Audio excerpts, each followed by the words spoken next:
Muy bien, amigos y amigas, seguimos en Claramente Claro y como siempre una interesante entrevista para enterarnos de muchas cosas.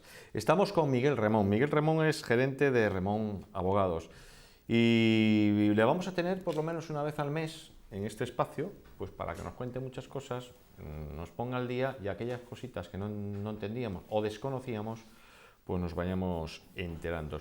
Hoy vamos a hablar de los gastos de formalización de hipoteca. Miguel, muy buenas noches. Buenas noches, Gustavo. ¿Y qué tal estamos? Bueno, pues bien, deseando empezar este apartado. Este nuevo apartado. Vamos a ver, gastos de formalización de hipoteca. Mucha gente no tenemos ni idea. ¿Esto qué es? Bueno, pues con la venia de Gustavo explico a los espectadores en qué consisten los gastos de formalización de hipoteca. Vamos a ver, cuando un ciudadano quiere comprar una vivienda, si tiene dinero la paga en el momento o a plazos, pero si no tiene dinero tiene que recurrir al banco. ¿El banco nos va a dar la hipoteca? Pues depende, nos la dará o no nos la dará, pero lo cierto es que si decide darnos la hipoteca, el ciudadano va a incurrir en unos gastos de formalización de hipoteca. Esos gastos de formalización de hipoteca son varios. La tasación bancaria. Muy bien, yo me quiero comprar un piso. Bueno, pues el banco va a contratar a una empresa de tasación, nos va a mandar a un perito, a un tasador, a un valorador, que va a decir, esta vivienda vale lo que sea, 100.000, por ejemplo. Hace años los bancos solían dar el 120% del valor de tasación y gracias a eso pues la gente se compraba la casa, el coche y las vacaciones. Eso hoy día ya no es así, por desgracia para todos. Es muy difícil encontrar un banco que te conceda más del 80% del valor de tasación, pero como digo, ese gasto de tasación lo va a tener que abonar el ciudadano. Otro gasto de formalización es la notaría, es decir, cuando se concede una hipoteca por un banco a un ciudadano, bueno, pues hay que ir al notario. Y en la notaría, ese documento de escritura de la constitución de la hipoteca se eleva a escritura pública. Eso conlleva unos gastos, unos honorarios, lógicamente el notario hace su trabajo y hay que abonarlos. Pero los abona también el ciudadano, no el banco. Luego, ese documento hay que inscribirlo en el registro de la propiedad. Y claro, el registrador hace un trabajo y hay que abonar ese trabajo que hace el registrador. Bueno, pues ese trabajo, esa factura del registrador, también la abona el ciudadano, no el banco. Y luego además el banco, pues lo normal es que contrate una gestoría y esa gestoría, bueno, pues es la que se encarga del papeleo, de la tramitación de toda esa hipoteca. Y esa gestoría, aunque la contrata el banco, quien la va a pagar también es el ciudadano y no el banco. Y ya por último, por ser la parte más importante, está el impuesto de actos jurídicos documentados. El hecho de constituir una hipoteca lleva aparejado el pago de un impuesto, el impuesto de actos jurídicos documentados, que además es la cantidad más importante, porque, por ejemplo, para un asunto de unos gastos de formalización, que igual son 3.000 y pico euros, pues igual 1.800 euros son la parte que corresponde al impuesto de actos jurídicos documentados. ¿Qué ocurre? Bueno, pues que el 23 de diciembre de 2015 la Sala Primera, la Sala de lo Civil del Tribunal Supremo, dictó una sentencia que ha gustado mucho a los ciudadanos y muy poco a los bancos, y que declara nula la cláusula que llevan todas las hipotecas en las que se fija que los gastos de formalización de hipoteca, lo que viene a decir es que no los tiene que abonar el ciudadano, sino que los tiene que abonar el banco. Y el Tribunal Supremo dice que que la cláusula de gastos es nula por dos motivos. Uno de ellos porque es el banco el que le impone al ciudadano la obligación de pagar esos gastos, no le deja margen para negociar. Es decir, o aceptas esta cláusula, esta condición, o evidentemente no te doy la hipoteca. Eso sería uno de los motivos. Y el segundo motivo es que quien realmente se beneficia de que esa hipoteca se eleve a escritura pública y conste esa carga de la hipoteca de una vivienda en el registro de la propiedad es el banco, porque cuando uno lleve una serie de meses, si por desgracia ocurre esa situación, impagando las cuotas mensuales de la hipoteca, el banco puede acudir a un procedimiento más o menos rápido, que es una ejecución hipotecaria, y bueno, pues eso lógicamente beneficia al banco, pero no al ciudadano. Y entonces, al amparo de esos dos motivos, entre otros, de los dos más importantes, el Tribunal Supremo dijo que a partir de esta sentencia de 23 de diciembre de 2015 deben ser los bancos los que respondan de todos esos gastos. Esto es la teoría.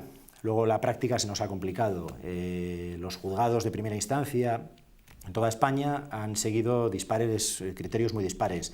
Tenemos sentencias que dicen que efectivamente todos esos gastos los tiene que abonar el banco, pero tenemos otras sentencias que dicen que, bueno, pues que igual hay que repartir de aquí la mitad uno y la mitad otro. Lo cierto es que en Cantabria, que al fin y al cabo es lo que a nosotros nos importa, hay una sentencia muy reciente, de hace apenas 15 días, dictada por la sección cuarta de la Audiencia Provincial de Cantabria, es la sentencia de 8 de noviembre de 2017, en la que se ha venido a recoger que efectivamente el banco tiene que abonar los gastos de gestoría, los gastos de tasación, los gastos de notaría y los gastos de registro, pero no los gastos relativos al impuesto, es decir, que el impuesto de actos jurídicos documentados, quien queda obligado a abonarlos no es el banco, sino el ciudadano.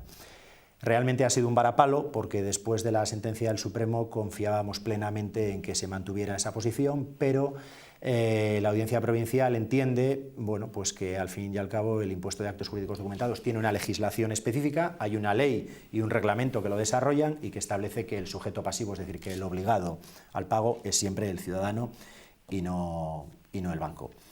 Bueno, pues ya sabemos que en Cantabria, en cualquiera de los 8 partidos judiciales que tenemos, bien sea en Santander, Torrelavega, Reynosa, San Vicente de la Barquera, Medio Cudella o en la zona oriental, Laredo, Castrordiales o Santoña, los juzgados de primera instancia lo que van a hacer ahora es seguir el criterio de la Audiencia Provincial, porque si no lo siguen, ese criterio de la Audiencia Provincial, lógicamente, si a partir de ahora una sentencia, un juzgado, decide que el ciudadano queda exento de todos los pagos y que es el banco el obligado a todo, incluido al impuesto de actos jurídicos documentados, lógicamente el banco lo va a recurrir y la audiencia siguiendo ese criterio, porque esta sección, la Audiencia Provincial, tiene, digamos, 4 secciones y los temas de condiciones generales de la contratación, en este caso de estas cláusulas nulas, solamente los resuelve la sección cuarta, con lo cual en el momento en que ya hay una sentencia de esta sección cuarta, ya no da igual, quiero decir, ese es el criterio que tienen que seguir todos los juzgados en Cantabria.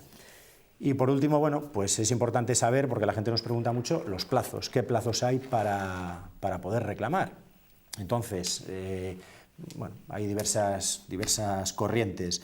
La corriente mayoritaria lo que dice es que estas cláusulas son cláusulas nulas, hablamos de una nulidad relativa a una nulidad absoluta, y por lo tanto, al ser nulo de pleno derecho, no prescribe. Entonces se puede reclamar siempre la devolución de esas cantidades que se hayan abonado, más los correspondientes intereses. Para no pillarnos los dedos, hay otra corriente doctrinal, que es a la que nos estamos, yo creo que agarrando todos los abogados, por si acaso, y entonces tendríamos un plazo de 4 años a contar desde la sentencia del 23 de diciembre de 2015. Es decir, que tenemos hasta el 23 de diciembre de 2019 para reclamar, junto con sus intereses, la devolución de esos gastos. E incluso se podrían reclamar aquellos gastos de formalización de hipotecas que fueron canceladas o amortizadas o canceladas anticipadamente en los 4 años anteriores a esa sentencia del Tribunal Supremo. Es decir, que aquellas hipotecas que se hayan cancelado entre diciembre del 2011 y diciembre de 2015 también se podrían reclamar esos gastos. Desde el despacho, ¿cómo lo tramitáis? Bueno, pues en el despacho la gente te llama, te pregunta y bueno, pues quiero una consulta. Si te exponen o te explican el motivo, ya les avisas bueno, pues que es importante que a la primera consulta vengan con una serie de documentación. Es muy sencillo. Los gastos que hayan tenido que abonar, las facturas, mejor si son las facturas originales que copias, tampoco pasa nada si son copias, pues de los gastos de tasación, de gestoría, de notaría y de registro. Además, la fotocopia, una copia simple, no hace falta que sea una copia autorizada, una fotocopia simple de la escritura de constitución de la hipoteca, si no la tienen, bueno, pues le adviertes que vaya, lo lógico es que la tengan, pero bueno, si hace muchos años ha habido alguien que, bueno, pues cuando se ha mudado de una casa a otra ha perdido la escritura de la hipoteca, a pesar de que siguen pagándola mes a mes, bueno, pues le mandas al notario y ahí se le entrega una copia a un precio muy asequible. Bueno, estudiada la documentación, comprobados los gastos, redactamos una carta, enviamos un burofax a la entidad bancaria y esperamos. Las opciones, pues que el banco no conteste en un plazo prudencial, incluso llegamos a dejar hasta 3 meses, que conteste, que a veces nos ha ocurrido, diciendo que efectivamente asumen la devolución, o que contesten diciendo que no asumen la devolución. Si asumen la devolución, obviamente ahora, a raíz de esta sentencia, ya no van a asumir el impuesto de actos jurídicos documentados, asumirán el resto de gastos, no desde luego el impuesto. Y si no lo asumen, o no, quiero decir, o no asumen el resto de gastos, o no contestan, pues hay que interponer una demanda ante el juzgado correspondiente. Muy bien, Miguel Remón, director gerente de Remón Abogados, muchísimas gracias, nos va a acompañar pues, de vez en cuando aquí en el programa. Bueno, vamos a ver si alguien se quiere poner en contacto con vosotros. Pues María. 942 80 20 87, el domicilio está el despacho en José María Pereda 31, segundo B de Torrelavega, Y si no, bueno, pues en administración@remonabogados.com se puede enviar un correo, un email, sin ningún problema. Muy bien, Miguel, pues muy importante, sabios consejos y que cuando tengas un problema de este tipo vayas donde unos auténticos profesionales que saben tratar el asunto como nadie. Bien, nos vamos a otra entrevista o nos vamos directamente a la tertulia. Venga, nos vemos ahora.